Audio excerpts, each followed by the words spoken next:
today I'm going to talk to you about uh, migraines. Now, the reason why I want to talk about this is because a couple of years ago, um, I've about 5 years ago, I've never had a migraine in my life.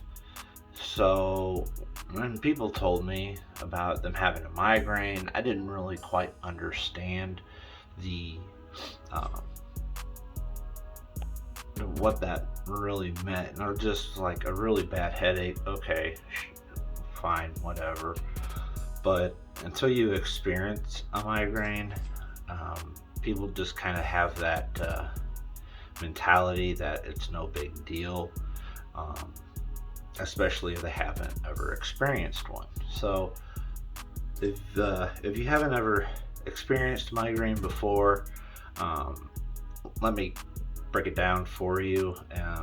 This should only, I won't make it very long, but migraines, there are several different types of migraines, and they also differ in severity as well. So you have your normal migraine, which is just a really bad headache. If you experience migraine, it can feel like you have a ton of pressure squeezing on your head. I've had it to where my head um, my head felt like it was literally splitting open, like a flower. So it felt like it was actually like blooming out, and that was the worst migraine I've had. But it crippled me.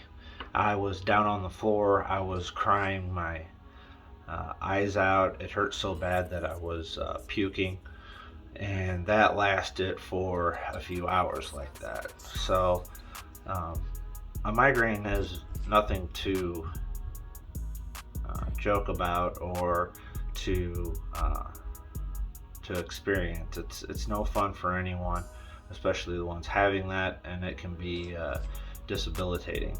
So, um, about,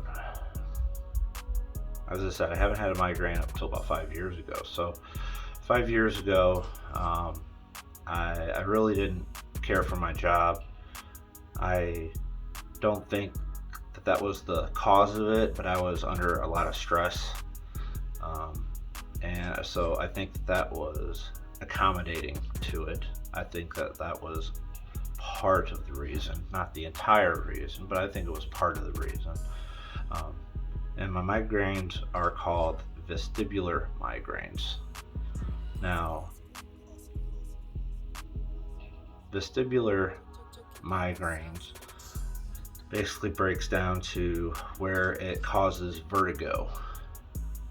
So my head felt like it was so much pressure on it that it uh, kicked out my equilibrium.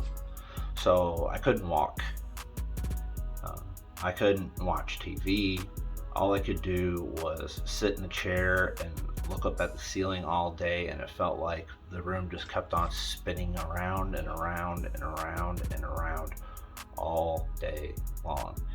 And of course, with doctors, um, you have to see a specialist, and then whenever they can't find anything wrong, then they have to send you to another specialist, and then that specialist will send you to another specialist, and then they'll have to run tests, and it takes a long time to get anywhere with that. So I was out of work for 6 months, and with just the room spinning around on me. Sound hurt really bad. If you've ever watched a movie to where, like what is it, X-Men Origins, to where Banshee screams and the screen kind of vibrates and people just fall down with their hands over their ears screaming, that's how I was with any little sound. Even the seat belt, little ding, ding, ding in a car, if you don't ever put on your seatbelt, that hurt my ears. So you don't really think about sound hurting. But I finally got under medication after those 6 months. I was afraid that I was going to be um, under disability from it. So it was no joking matter. It wasn't fun at all, um, and I wouldn't wish that on anyone else. So, yeah, so I finally got under medication to where I don't experience the vertigo portion of it, and I had to go through therapy to be able to hold my balance, to be able to walk again. So I just want to let you guys know that on what went on with me at that time and point of my life.